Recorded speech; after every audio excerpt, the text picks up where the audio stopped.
Hello mga mare, magandang araw.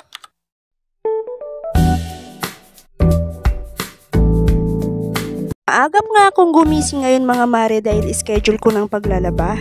Una ko ang ginawa mga mare ay pinaghiwa-hiwalay ko muna yung madudumi sa malilinis. 3 times a week nga akong naglalaba mga mare.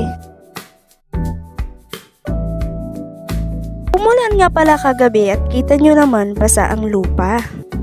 Di ko na nga kailangang mag-igib ng tubig dyan mga mare dahil tubig ulan na nga lang ang gagamitin kong pangsabon na ilalagay ko sa washing. Buti na nga lang at umulan nga kagabi mga mare. Thank you Lord ka na lang talaga mga mare. Doon ko na nga nilagay sa gilid yung washing mga mare para malapit sa tubig ulan na inipon ko kagabi.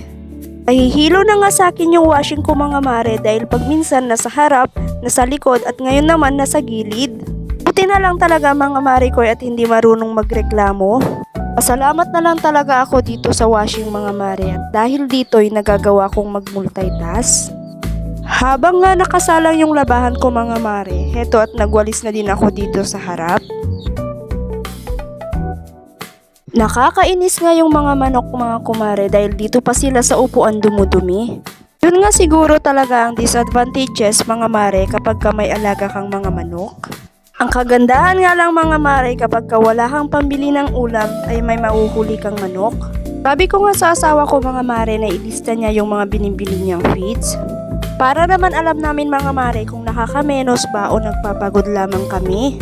Pero ang sabi niya nga lang mga mare, hayaan mo na at libangan lang naman yan. Ang kwekwentahin mo nga kasi mga mare ay talaga namang lugi ka pa.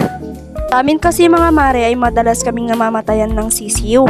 Minsan kasi mga mare, sa 7 sisiw ay 3 lang ang nabubuhay. Minsan pa nga 1 lang. Pero ewan ko lang mga mare, baka nga talaga pagalingan lang sa pag-alaga.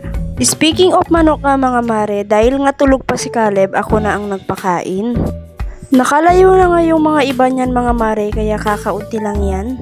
Yan ngang malaking manok na yan mga mare ay matagal na naming gustong ulamin. So nga mga mare ko ay ayaw ni Jacob dahil pet niya nga daw yan at iniiyakan pa nga. Mahal na mahal nga yan ni Jacob mga mare kaya iniintindi na lang namin. Sa oras na yan mga mare ay nagugutom na ako kaya naman nagsandok na ako ng aking pagkain. Sakto nga mga mare dahil Friday ngayon at Munggo Friday nga ang aking ulam. Init ko na nga yan mga mare dahil tira lang namin yan na ulam kagabi. Ay naku mga mare, hindi ko nga alam kung paano ko nagagawang kumain sa harap ninyo. Di pa nga nagsising in sa akin mga mare na vlogger na nga ako. Alam ko lang mga mare ay ini-enjoy ko lang tong ginagawa ko. Kaya mga mare, huwag sana kayong magsasawa sa pagbumuka ko.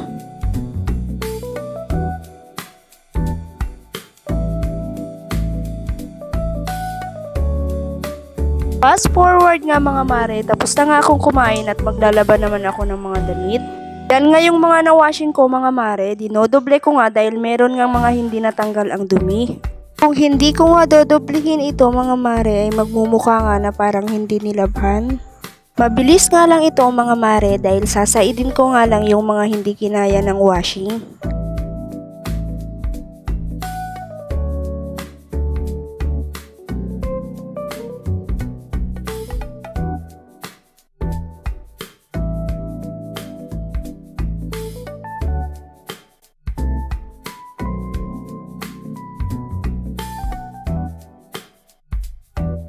Tapos na nga ako dyan mga mare at magbabanlaw naman ako. Hindi nga pwedeng ipangbanlaw sa damit yung tubig ulan mga mare dahil nga madulas. Konti lang naman yung nilabhan ko mga mare dahil every other day nga yung paglalaba ko.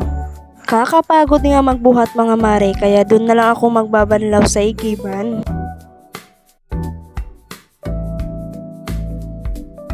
Nakakapagod nga talaga mag-igib mga mare pero ang mahalaga libre ang tubig. Naubusan na nga ako ng sasabihin dito mga mare kaya hindi muna ako magsasalita.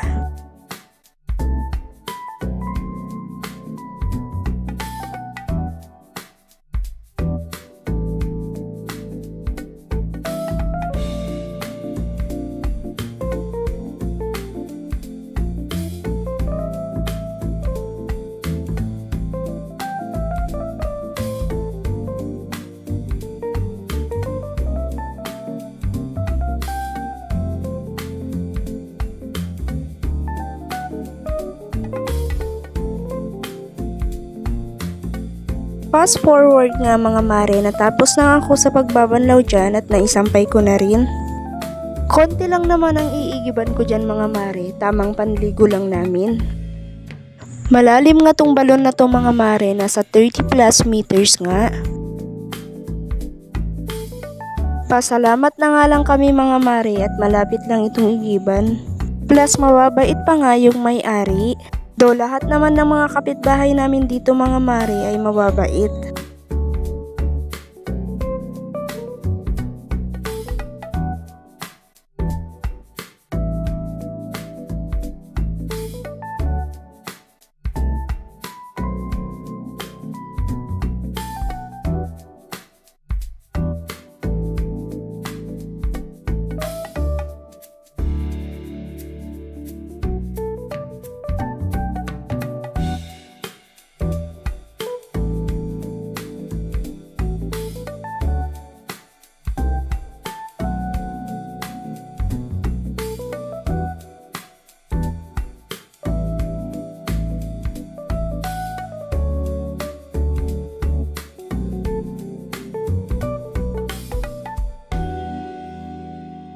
Tapos ko na nga dyan sa pag-iigi mga mare at sinunod ko na rin ang pagliligpit sa hinigaan ng mga bata.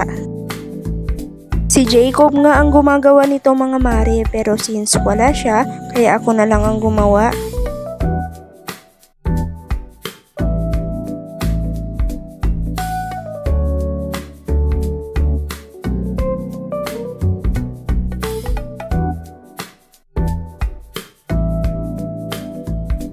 Ilang sandali pa nga mga marikoy at lumapit nga sa akin dyan si Caleb. Tapos nga mga marikoy, sinama pa nga niya yung kanyang mga kalaro. Pinapalis ko na nga sila dyan mga marikoy para mabilis nga ako matapos. Ang cute nga mga marikoy at nagwaki pa nga sa aking video. Ayan at humirit pa nga.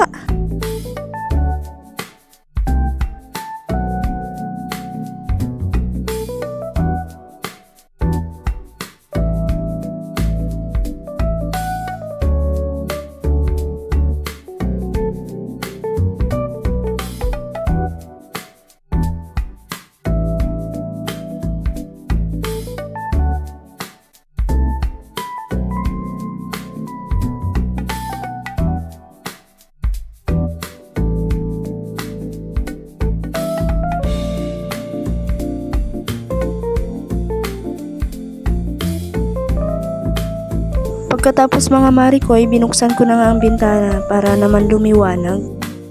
Pinatayo ko nga yung po mga marikoy dahil pag iniwanan ko nga lang yan dyan ay siguradong hihigaan nga ni Miming. Next naman mga mare ay ipapakita ko sa inyo yung mga drawing ni Jacob. Motor nga ang hilig naman niya ngayon na i-drawing mga mare. Katuwa nga si Jacob mga mare at may mga pangalan pa talaga yung mga motor niya.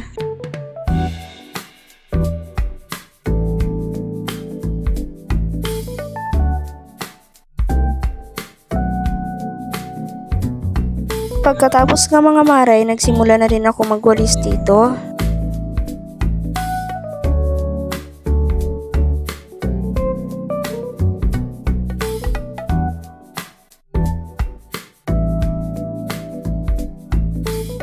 Pagkatapos naman sa kwarto mga mare ay sinunod ko na nga rin nga dito sa sala.